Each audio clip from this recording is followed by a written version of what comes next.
Hi everybody, welcome back to All DIY, No Skills. So we're going to go ahead with our overseeding process. First, what we're going to do, we want to scalp the lawn. Now, I'm not going to go all the way down. We'll adjust as needed. This should be about the 2-inch mark. We'll make our first pass. If we need to go lower, we'll go lower.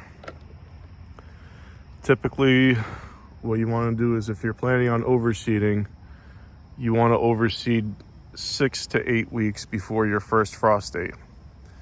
So in my case, if you just go on Google, go to the Farmer's Almanac, it'll tell you. My first frost date for my town is October 20th. Today is August 31st. So we're right around that 8 weeks, 9 weeks mark. So let's start scalping.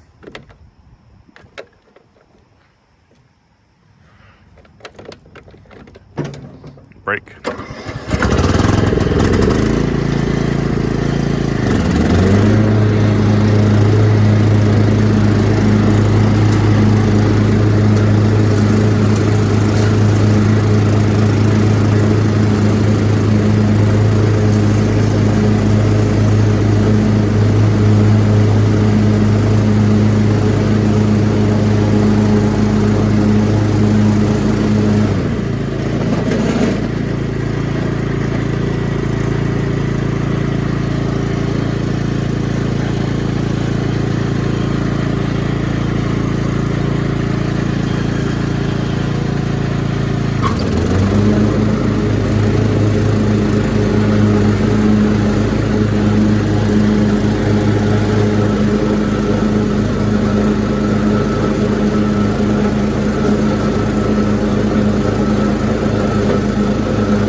So as you could see by our first couple passes, looks like we're going low enough.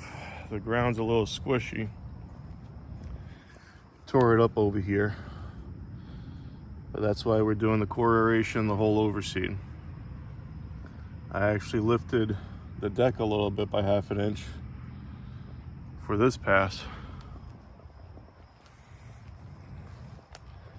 But it's okay. This is all going to be fixed once we overseed, give it a chance to grow. It's going to look beautiful in 2 weeks after the new grass grows up. So I'll finish up with the scalping. We'll go on to the next step.